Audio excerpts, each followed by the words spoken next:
So hello guys, welcome back to my channel. और आज का वीडियो काफ़ी इंपॉर्टेंट होने वाला है। अगर आप दोस्तों रेलवे एग्जाम की तैयारी कर रहे हैं तो आज की इस क्लास में दोस्तों हम लोग पुस्तक एवं उसके लेखक के महत्वपूर्ण प्रश्नों को देखेंगे। और ये सभी अपडेट परीक्षा की दृष्टि से बेहद महत्वपूर्ण रहेगा और आपकी तैयारी के लिए मददगार साबित होंगे। तो अगर आपको वीडियो पसंद आए, अच्छी लगे तो वीडियो को लाइक कर दीजिएगा और साथ ही साथ चैनल को भी सब्सक्राइब कर लीजिएगा, क्योंकि दोस्तों इस चैनल पर आपको रोजाना जो है टॉपिक वाइज क्लास कराई जाती है जो आपके आने वाले सभी आगामी परीक्षाओं के लिए महत्वपूर्ण रहता है। तो चलिए वीडियो को शुरू करते हैं पहले प्रश्न के साथ। चलिए दोस्तों, पहला प्रश्न देखिएगा। भारत में पहला समाचार पत्र निम्नलिखित में से किसने शुरू किया था? बहुत ही अच्छा प्रश्न है दोस्तों। और हाँ दोस्तों, मेरे आंसर देने से पहले अपना एक आंसर टिक कर लें और लास्ट में कमेंट करके जरूर बताएं कि आपने कितने सही आंसर किए हैं। तो चलिए इस प्रश्न का सही आंसर देने का प्रयास करिएगा। भारत में पहला समाचार पत्र निम्नलिखित में से किसने शुरू किया था? तो दोस्तों ये जेम्स ए हिक्की ने शुरू किया था, यानी इस प्रश्न का जो राइट आंसर बनेगा दोस्तों ऑप्शन डी बनेगा। चलिए अगला प्रश्न देखिएगा। पुस्तक 2A हंगर फ्री वर्ल्ड का लेखक कौन है? बहुत ही अच्छा प्रश्न है दोस्तों। इस प्रश्न का सही आंसर देने का प्रयास करिएगा। पुस्तक 2A हंगर फ्री वर्ल्ड का लेखक कौन है? तो दोस्तों ये एम.एस. स्वामीनाथन है, यानी इस क्वेश्चन का सही आंसर दोस्तों ऑप्शन सी हो जाएगा। चलिए दोस्तों अगला प्रश्न देखिएगा। पुस्तक क्रिकेट माई स्टाइल का लेखक कौन है? चलिए इस क्वेश्चन का सही आंसर दीजिएगा। पुस्तक क्रिकेट माई स्टाइल का लेखक कौन है? तो दोस्तों ये कपिल देव हैं, यानी इस क्वेश्चन का जो राइट आंसर बनेगा दोस्तों ऑप्शन डी बनेगा। चलिए दोस्तों अगला प्रश्न देखिएगा। कार्ल मार्क्स की पुस्तक दास कैपिटल कब प्रकाशित हुई? चलिए इस प्रश्न का सही आंसर दीजिएगा दोस्तों। मेरे प्यारे साथियों, अगर आप रेलवे ग्रुप डी एग्जाम की तैयारी करना चाहते हैं और हमारे वीडियो को पहली बार विजिट किए हैं तो चैनल को जरूर सब्सक्राइब कर लें, जिससे हमारी आने वाली सभी वीडियो का नोटिफिकेशन सबसे पहले मिले। तो चलिए इस क्वेश्चन का सही आंसर देने का प्रयास करिएगा। कार्ल मार्क्स की पुस्तक दास कैपिटल कब प्रकाशित हुई? तो दोस्तों ये 1867 में प्रकाशित हुई, यानी इस क्वेश्चन का राइट आंसर दोस्तों ऑप्शन सी हो जाएगा। चलिए दोस्तों अगला प्रश्न देखिएगा। कौन यंग इंडिया और हरिजन का संपादक था? बहुत ही अच्छा प्रश्न है दोस्तों। इस क्वेश्चन का सही आंसर दीजिएगा। कौन यंग इंडिया और हरिजन का संपादक था? तो दोस्तों ये महात्मा गांधी थे, यानी इस क्वेश्चन का राइट आंसर ऑप्शन सी हो जाएगा। चलिए दोस्तों अगला प्रश्न देखिएगा। निम्न में से कौन सा पुस्तक कमला दास ने लिखी है? बहुत ही अच्छा प्रश्न है दोस्तों। इस क्वेश्चन का सही आंसर देने का प्रयास करिएगा। निम्न में से कौन सा पुस्तक जो है कमला दास ने लिखी है? तो दोस्तों ये tonight this savage right, यानी इस क्वेश्चन का राइट आंसर ऑप्शन डी हो जाएगा। चलिए दोस्तों अगला प्रश्न देखिएगा। अर्थशास्त्र की रचना किसने की थी? बहुत ही अच्छा प्रश्न दोस्तों। इस प्रश्न का सही आंसर दीजिएगा। अर्थशास्त्र की रचना किसने की थी? तो दोस्तों ये कौटिल्य ने की थी, यानी option B is the right answer. चलिए दोस्तों अगला प्रश्न देखिएगा। पुस्तक इट वाज 5 पास्ट मिडनाइट ये किसका विषय है दोस्तों? चलिए इस प्रश्न का सही आंसर दीजिएगा। ये किस पे आधारित है? पुस्तक जो है इट वाज 5 पास्ट मिडनाइट ये किस पे आधारित है? तो दोस्तों ये भोपाल गैस कांड पर आधारित है, यानी भोपाल गैस कांड का विषय है दोस्तों। यानी इस क्वेश्चन का जो राइट आंसर बनेगा दोस्तों ऑप्शन डी बनेगा। चलिए दोस्तों अगला प्रश्न देखिएगा। गांधी जी ने किस धार्मिक ग्रंथ को अपनी माता कहा था? चलिए इस प्रश्न का सही जवाब दीजिएगा। गांधी जी ने किस धार्मिक ग्रंथ को अपनी माता कहा था? तो दोस्तों ये भगवद गीता को कहा था, यानी इस क्वेश्चन का राइट आंसर ऑप्शन सी हो जाएगा। चलिए मेरे प्यारे साथियों अगला प्रश्न देखिएगा। अकबरनामा किसने लिखा था? बहुत ही अच्छा प्रश्न है दोस्तों। अकबरनामा किसने लिखा था? तो दोस्तों ये अबुल फजल ने लिखा था। अकबरनामा जो है ये अबुल फजल ने लिखा था, यानी option C is the right answer. चलिए मेरे प्यारे साथियों अगला प्रश्न देखिएगा। The Indian war of independence नामक पुस्तक के लेखक कौन थे? बहुत ही अच्छा प्रश्न है दोस्तों। इस प्रश्न का सही आंसर दीजिएगा। The Indian war of independence नामक पुस्तक के लेखक कौन थे? तो दोस्तों ये वी.डी. सावरकर थे, यानी इस क्वेश्चन का राइट आंसर ऑप्शन डी हो जाएगा।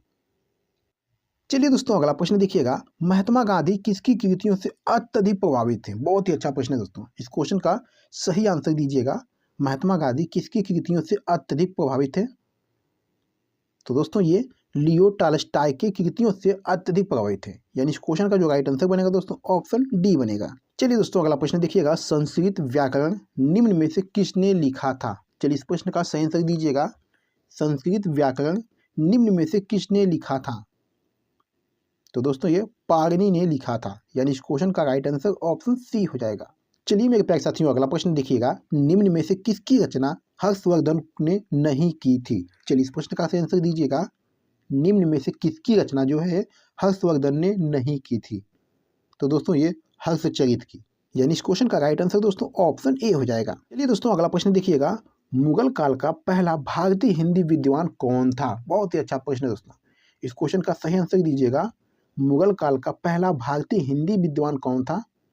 तो मैं कहूँगा दोस्तों ये मलिक मोहम्मद जायसी थे। ये आपको याद रखना है, ये मलिक मोहम्मद जायसी थे जो मुगल काल के पहले भारतीय हिंदी विद्वान थे, यानी इस क्वेश्चन का राइट आंसर दोस्तों ऑप्शन ए हो जाएगा। चलिए दोस्तों अगला प्रश्न देखिएगा। क्लासिक पुस्तक लाइफ डिवाइन का लेखक निम्नलिखित में से कौन है? चलिए इस प्रश्न का सही आंसर दीजिएगा। क्लासिक पुस्तक लाइफ डिवाइन का लेखक निम्नलिखित में से कौन है? तो दोस्तों ये अरविंद घोष हैं, यानी इस क्वेश्चन का राइट आंसर ऑप्शन डी हो जाएगा। चलिए मेरे प्यारे साथियों अगला प्रश्न देखिएगा। एजलेस बॉडी टाइमलेस माइंड का लेखक कौन है? चलिए इस प्रश्न का सही आंसर दीजिएगा। तो मेरे प्यारे साथियों, अभी तक आपने अगर वीडियो को लाइक नहीं किया है तो वीडियो को लाइक कर दें। तो चलिए इस प्रश्न का सही आंसर दीजिएगा। एजलेस बॉडी टाइमलेस माइंड का लेखक कौन है? तो दोस्तों ये दीपक चोपड़ा हैं, यानी इस क्वेश्चन का राइट आंसर दोस्तों ऑप्शन बी हो जाएगा।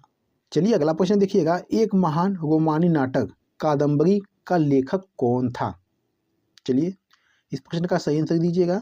एक महान रोमानी नाटक कादम्बरी का लेखक कौन था? तो मैं कहूँगा दोस्तों ये बाणभट्ट थे, यानी इस क्वेश्चन का राइट आंसर ऑप्शन ए हो जाएगा।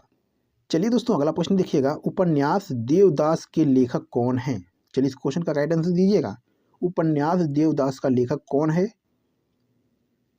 तो दोस्तों ये शरत चंद्र चट्टोपाध्याय हैं, यानी इस क्वेश्चन का राइट आंसर ऑप्शन सी हो जाएगा।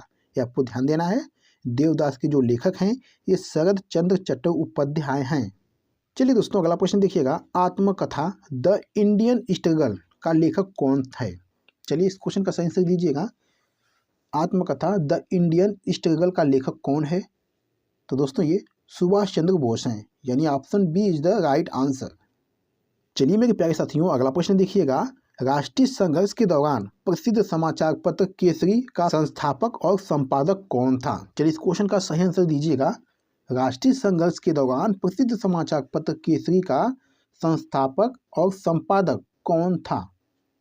तो दोस्तों ये लोकमान्य तिलक थे, यानी option C is the right answer. ये आपको याद रखना है, जो प्रसिद्ध समाचार पत्र केसरी है इसके संस्थापक और संपादक जो है लोकमान्य तिलक थे। चलिए दोस्तों अगला प्रश्न देखिएगा। उपन्यास नील दर्पण का अंग्रेजी में अनुवाद किसने किया था? चलिए फटाफट इस प्रश्न का सही आंसर दीजिएगा।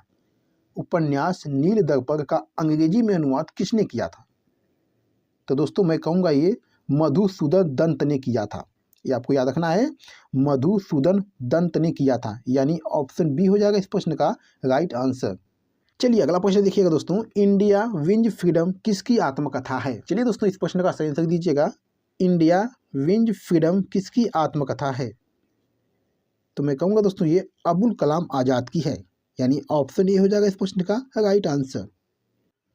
चलिए दोस्तों अगला प्रश्न देखिएगा। प्रसिद्ध काव्य गीत गोविंद के रचयिता कौन है? चलिए इस प्रश्न का सही आंसर दीजिएगा। प्रसिद्ध काव्य गीत गोविंद के रचयिता कौन है?